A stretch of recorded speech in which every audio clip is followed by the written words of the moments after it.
wacan saaxiibayaal kusoo dhawaada cabaasa janaal qodobada ugu waaweyn wararka xilligaana waxaa ka mid ah madaxweynayaasha Jubbaland iyo Puntland oo maanta Muqdisho soo gaaray si weyn loogu soo dhaweeyay maxaa ka soo baxay kulan ay wada qaateen beesha caalamka iyo madaxda Jubbaland iyo Puntland qodobada Dani iyo Axmed Madoobe ay doonayaan in laga bedelo heshiiska Dhuusamareeb 3 markii ay la kulmaan madaxda dawladda Soomaaliya madaxweyne Farmaajona waxa uu saxiixayaa 13 kursi ee gobolka Banaadir uu ku yeelanayo golaha shacabka ee baarlamaanka Soomaaliya qodobadaasi oo faahfaahsan u diyaar garoowa goordhow isku soo noqod wanaagsan saaxiibayaal qodobadii aan idiin soo gudbinay oo faahfaahsan ku soo dhawaada asxaabta ku cusub cabaasa janaal waxaan ka codsanaynaa in janaalka ay ku soo biraan warkana waxa idin la socodsiinaya anigoo ah Cabaase Xuseen Muuse madaxweynayaasha dowlad goboleedyada Puntland iyo Jubbaland ayaa maanta soo gaaray magaalada Muqdisho iyadoo si weyn loogu soo dhaweeyay garoonka diyaaradaha ee Muqdisho waxaa ku soo dhaweeyay gudoomiyaha gobolka Banaadir Duqa Muqdisho Cumar Maxamed Maxamuud Cumar Filish waxaa sidoo kale garoonka ku sugnaa wasiiro iyo xildhibaano ka tirsan dowladda federaalka ah ee Soomaaliya dhinaca kale labada madaxweyne ayaa soo dhaweyn kadib waxaa kulan gaar ah garoonka diyaaradaha Aadan Cadde waxay kula qaateen safiirka dowladda Mareykanka u jooga Soomaaliya labada madaxweyne ayaa shir albaabada u xiran waxaa qaybta VIP-da ee garoonka diyaaradaha ee Muqdisho waxay kula qaateen safiirka Mareykanka u qaabilsan Soomaaliya Donald Yamamoto Axmed Madoobe iyo Siciid Dani ayaa horay u dalbaday in beesha caalamka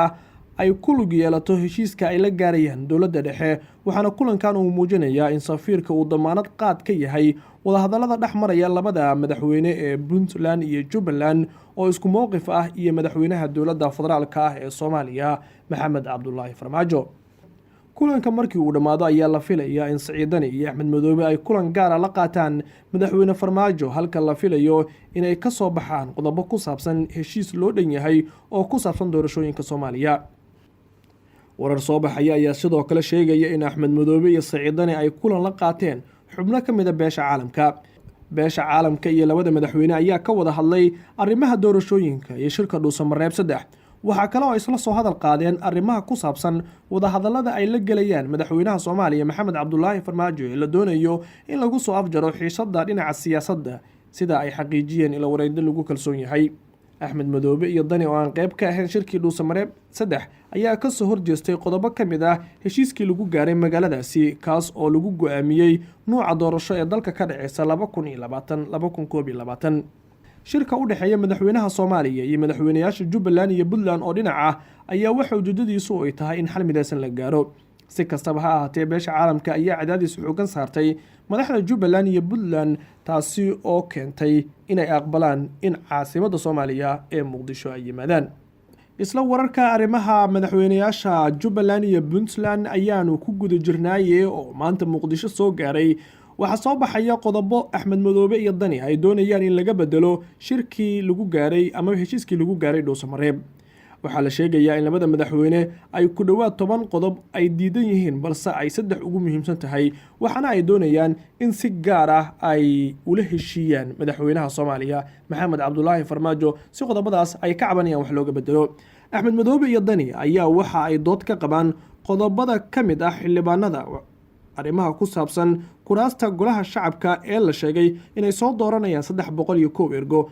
waxaana ku jira kuraasta la isku daray iyo kuwa la dhigayo deegaano aan laga taageersaneyn Jubbaland iyo Puntland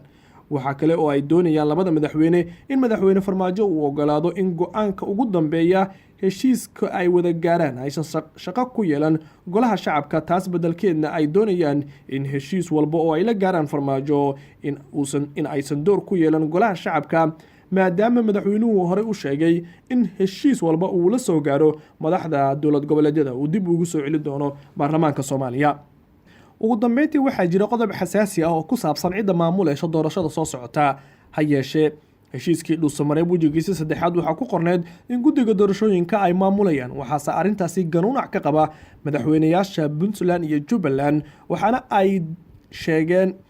ay ka cabsi qabaan in guddiga doorashooyinka ee madaxa bannaan ay garab taagan yihiin filla Soomaaliya sidaa darteedna waa qodob ka mid ah kuwa ugu adag ee la rabo in laga heshiiyo Dani iyo Axmed Madoobena waxay doonayaan in qodobkaas wax ka bedel lagu sameeyo waxyaabaha ku soo kordha safarka madaxweynaha dowlad goboleedka Jubbaland Axmed Maxamed Islaam Axmed Madoobe iyo madaxweynaha Puntland Saciid Cabdullaahi Dani ay ku yimaadeen magaalada Muqdisho iyo kulamada kala duwan oo magaalada Muqdisho ay ku yeelanayaan hamoogaanina in halkan aad kala socotaan. markaana haddii aynu eegno dhinaca kale madaxweynaha Soomaaliya Maxamed Cabdullaahi Farmaajo ayaa saxiixaya 13 kursi ee gobolka Banaadir. gudoomiyaha gobolka Banaadir hanaduqa magaalada Muqdisho Cumar Maxamuud Cumar Filish ayaa maanta shaaciyay in dhawaan madaxweyne Farmaajo uu saxiixi doono matalaada magaalada Muqdisho ay ku yeelanayso golaha shacabka. mas'uuliyiin ka tirsan maamulka gobolka Banaadir ayaa sheegay in gudoomiye Cumar Filish uu ka dhawaajiyay in madaxweynuhu uu dhawaan saxiixayo 13 kursi ee aqalka sare lagu daray gobolka Banaadir. xildhibaanada golaha shacabka ayaa horay u meelmariyay 13 kursi ee aqalka sare laga siiyay gobolka Banaadir. madaxweynaha Soomaaliya Maxamed Cabdullaahi Farmaajo ayaa horay u dalbaday in Muqdisho ay matalaad iyo maqaam ka hesho hay'adaha dastuuriga ah ee dowladda, balse kuraastan ayaa ah matalaad halka maqaamkana weli arintiisa aan meel la saarin, balse waxaa socda dadaalo lagu doonaya in magaalada Muqdisho ay maqaam gaar ah ku yeelato. sidoo kale madaxweyne Farmaajo ayaa aad u soo dhaweeyay markii baarlamaanku uu meel mariyay kuraastaasi. ugu dambeyntiina taliska Mareykanka ee Afrika ayaa ka hadlay howlgalkooda Soomaaliya. taliska Mareykanka ee qaaradda Afrika ayaa shaaca ka qaaday